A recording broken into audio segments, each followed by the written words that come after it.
Vous cherchez à vous organiser pour les révisions? J'ai une astuce. Commencez par lister toutes les formules que vous devrez utiliser durant vos exercices. Vous pouvez le noter tout au fil de l'année à l'apparition de chaque formule.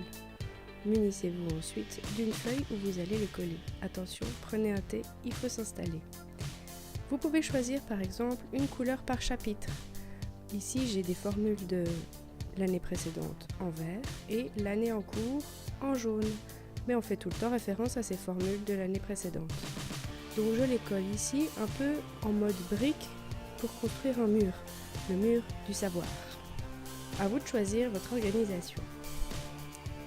Chaque brique est une formule à utiliser, à maîtriser et il ne faut pas l'oublier. C'est un fondement pour construire les prochaines formules, donc les prochaines briques. S'il y a une fondation qui n'est pas solide, toutes les briques du haut risquent de s'effondrer. Donc ne pas oublier d'ajouter chaque nouvelle brique à votre mur. Une fois qu'on a bien disposé toutes les feuilles, on pourra les utiliser pour faire un exercice. Ne soyez pas brouillon, prenez votre temps, écrivez clairement. Cette feuille vous sera utile toute l'année et si vous la faites bien, peut-être plusieurs années.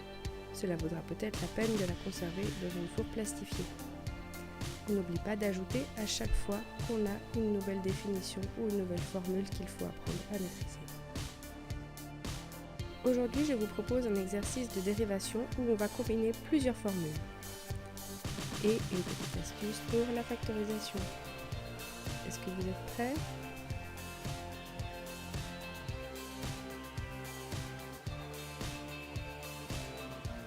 Aujourd'hui, on commence avec un exercice dans un cahier. J'ai ici un produit. Je dois dériver un produit, donc il me faut la formule de la dérivation du produit et la formule de dérivée de x puissance n. On dérive d'abord le premier facteur, on recopie le deuxième. On recopie le premier et on dérive le second. Attention à ne pas oublier la dérivée interne. Comment factoriser ? Je vous conseille la méthode des couleurs. Il y a un terme que l'on peut recopier entièrement, il y a la puissance 4 et la puissance 5. Celui à la puissance 5 ne sera pas pris entièrement, donc on le colorie de la même couleur mais pas en entier. Ainsi on sait que si un terme est colorié entièrement, on peut le recopier entièrement et s'il n'est pas colorié entièrement, c'est qu'il lui manque une partie qui arrivera dans la parenthèse suivante. La méthode des couleurs est très importante, cela vous aidera à ne pas faire de faute. Choisissez une couleur par facteur et vous ne vous tromperez pas. Après, il suffit de développer l'intérieur de la dernière parenthèse pour obtenir le résultat final. Alors, toutes ces formules, vous les avez organisées ? Combien en avez-vous ? Au lieu d'une feuille, on peut aussi les coller sur un classeur, faire des jolis encarts. Préférez-vous sous forme d'une ruche, la ruche du savoir ? Choisissez vos couleurs, choisissez vos formes, mais organisez-vous. Amusez-vous bien avec les maths.